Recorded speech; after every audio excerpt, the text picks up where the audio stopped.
Hello dear students.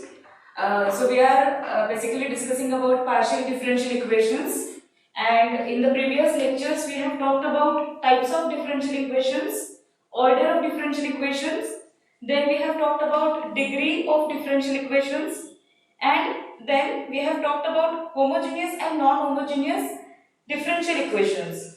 And in the recent lecture we have talked about methods of separation of variables, where we have discussed various steps that we need to follow in order to solve a differential equation and how to convert a partial differential equation into ordinary differential equation. Okay, and today basically we will talk about application of method of separation of variables to solve Laplace's equation.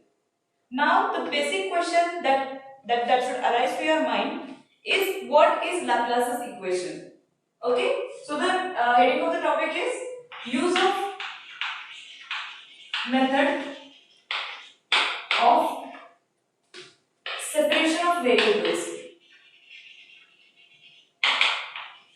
Use of method of separation of variables to, now this is two-dimensional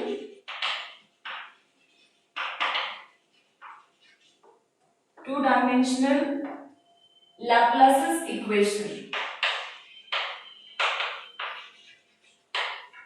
And the coordinate system that we are going to use is Cartesian coordinate system. So in Cartesian coordinate system.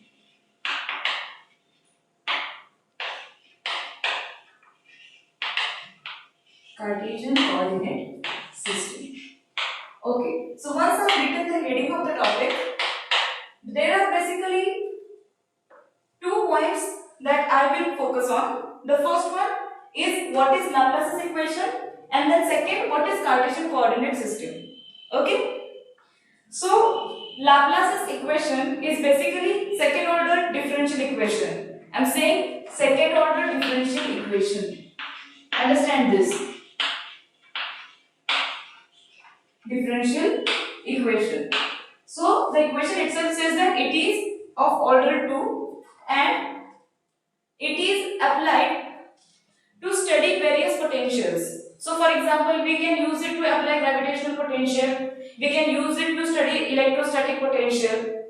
Now this equation is something that I represent like this: del square of phi is equal to 0.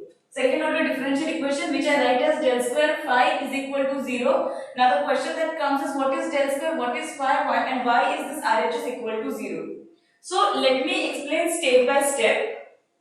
See here, if you see this del square, this is what we call, this del square is what we call as, let me change the chart.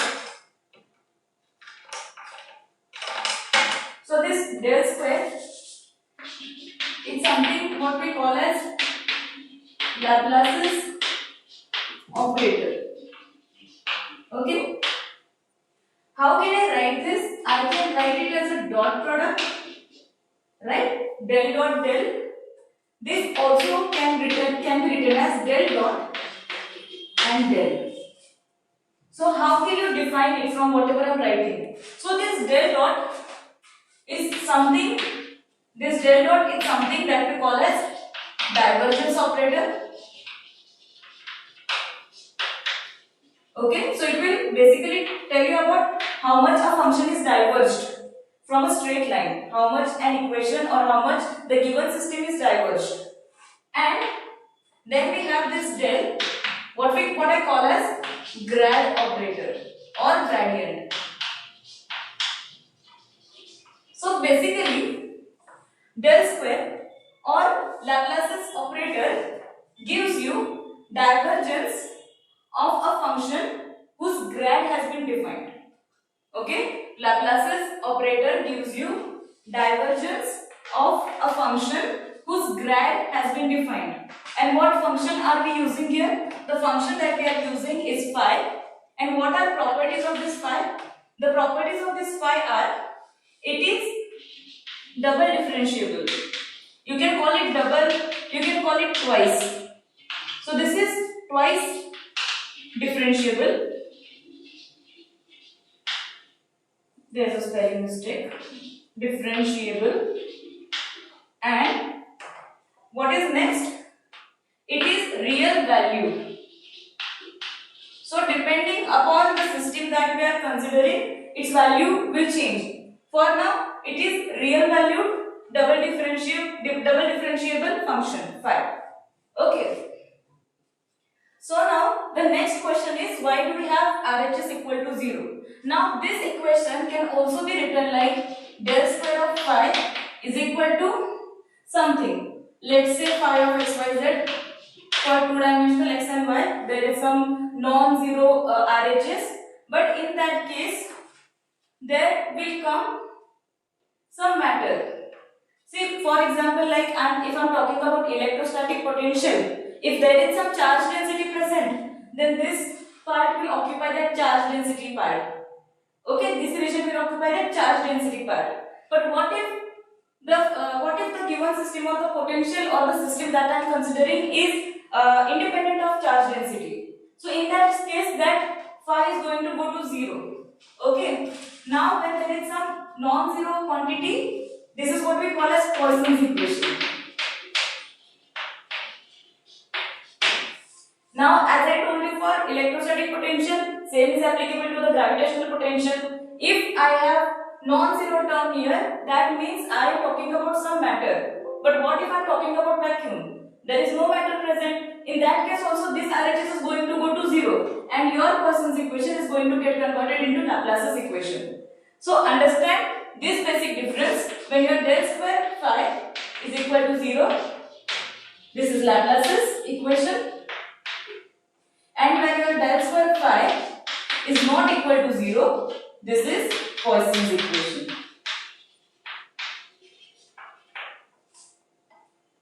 So I hope this basic difference is clear to all. The definition of del square is clear, the definition of phi is clear, why it is equal to 0 is clear, because we are talking about a system where there are no charges, where there is no matter present. Okay. So what we are going to do is we are going to get solutions of this Laplace's equation. These functions are called as harmonic functions. Okay. Just let me erase this.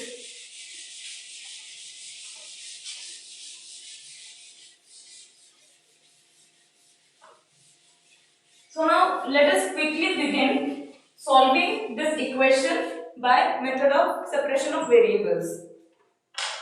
So when we are trying to solve this equation by method of separation of variables, all that we need to understand is that we are going to assume a solution to this function, and then we are going to check what is the outcome, what are the roots that I get. So we are going to assume the solution in the beginning. Okay.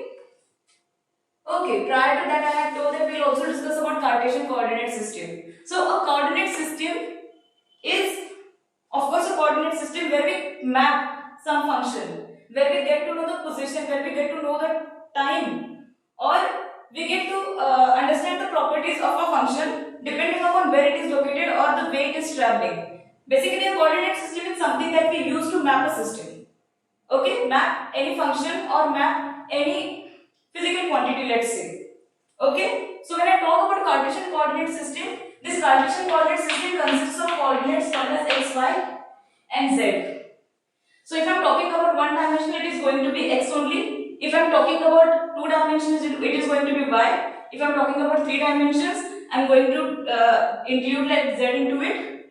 And if I want to add the fourth dimension, that fourth dimension is going to be time. Okay, x, y, z and time. So when I am just trying to write Laplace's equation in Cartesian coordinate system, it is going to be like del square phi of xy is equal to 0. I can also represent this del square like da by 2 phi by da by x square plus da by 2 phi by da by y square is equal to 0, where this del square can be expanded in this format. Okay, as I said, we are going to assume the solution. The solution that I assume is phi of xy is equal to x of x, y of y. Now why this solution? It could have been anything, but what we are trying to do in method of separation of variables is that we are going to separate the variables into one single form. Like we are going to differentiate or we are going to separate partial differential equation into ordinary differential equation, as we have discussed in the recent lecture. Okay, so I am defining phi of xy as x of x and y of y, where x is function only of x, y is function only of y. Now how can I substitute? I will just substitute this phi here in the equation above. Let us call this as equation 1, call this as equation 2. What will happen now? You just substitute this phi here. It is going to be W2 phi of xy. Okay, I will directly substitute the value of phi of xy here. That is going to be W2 of xy upon W x square plus W2 of xy upon W y square is equal to 0. What will I do? I will take out the constant part. So if I am differentiating with respect to x, y is going to be the independent part. If I am differentiating with respect to y, this x is going to be independent part, or what I can call as constant. So I am just taking it outside. This is going to be y W2 capital X by W x square plus x W2 y by W y square equal to 0. Now what do we see is this x is differentiated with respect to small x, capital Y is differentiated with respect to small y, but I still have this x and y, which is making the format as of partial differential equation. What will we do now? If you get a hint, we are just going to divide this by xy. What is my next step? Divide whole equation by capital X into capital Y. So what will happen now? Y upon xy W x by W x square plus x upon xy W y by W y square is equal to 0.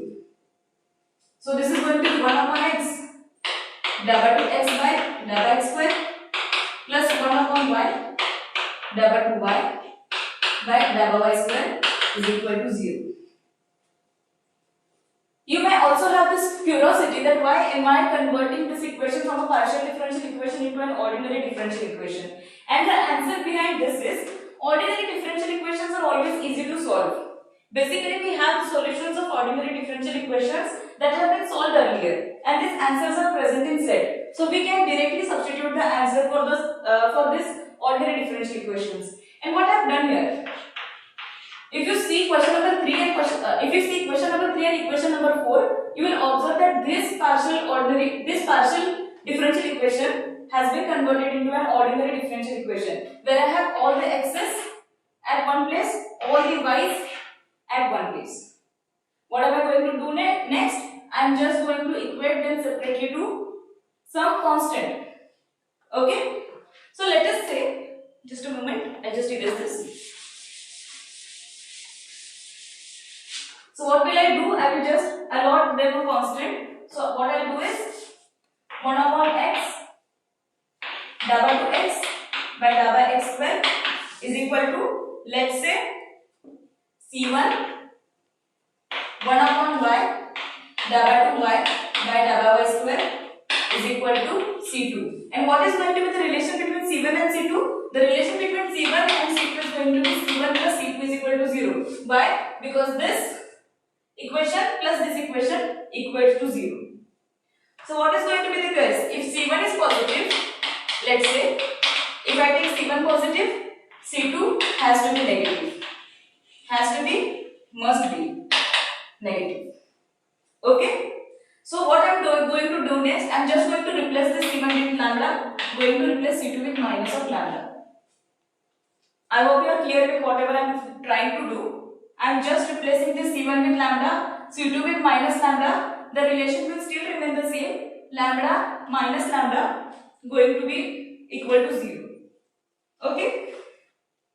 So what will happen to this equation now? It is going to be 1 upon x W2 x by dabba x square is equal to lambda and 1 upon by dabba 2y by dabba y square is equal to minus lambda. Okay, what will happen now? What will we do next? I am just going to shift this x to this side, and this equation, let's call this as equation 5, call this as equation 6. We will first work out on equation 5, then we will work out on equation 6. What am I going to do for equation 5 now? I am going to shift this x to this side. This is going to be dabba to x by dabba x square is equal to lambda x. Then again write it as dabba to x by dabba x square minus lambda x is equal to 0. What will I do next? I will just take it into operator form.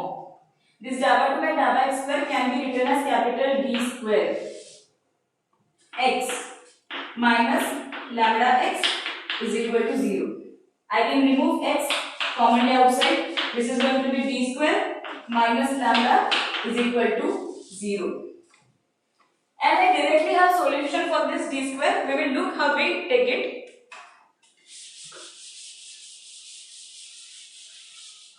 Okay. So here we have d square minus lambda is equal to 0. So what we have is d square is equal to lambda. So d is equal to plus minus root of lambda is my solution. So when I write this d is equal to plus minus root of lambda, so if this is plus minus root of lambda, then I can directly substitute this into the solution that I have for x of x. The solution for x of x is a e raised to, and this value, this is plus root of lambda x plus b e raised to minus. So once I have taken this plus root of lambda, now I am going to take minus root of lambda into x. So this is the ready-made answer that we have for this differential equation. Okay, I hope we have got, so we have got one answer. What I am going to do, I am going to solve sixth equation now. So if I am solving sixth equation, I will go with the same method. What I am going to do at first is, I am just going to take this to the LHS. So that equation is going to be dabba square y by dabba y square is equal to minus of lambda into x. I am just shifting it to this side. This is going to be dabba square y by dabba y square plus lambda. This is going to be y into y is equal to 0. I will take this into operator form. Should I erase this? We are running out of space. What we will do next now? We will just write it into different operator form. This is going to be d square y plus lambda y is equal to 0. I will take out y outside. This is going to be d square plus lambda is equal to 0. So all we have is d square is equal to minus lambda. So d is equal to, we already have a negative sign here. So a negative sign indicates that the answer is going to be into complex. It is going to be a complex value. So as I said earlier, this is going to be a complex value. So when it is a complex value here, d will be plus minus I of root of lambda. This is going to be plus minus I of root lambda. And what is going to be our solution? It is going to be y of y, as I have written earlier, is equal to, now the constants are a and b. I will take constant as c e raised to plus I root lambda of x plus b e raised to minus I root lambda. This is y.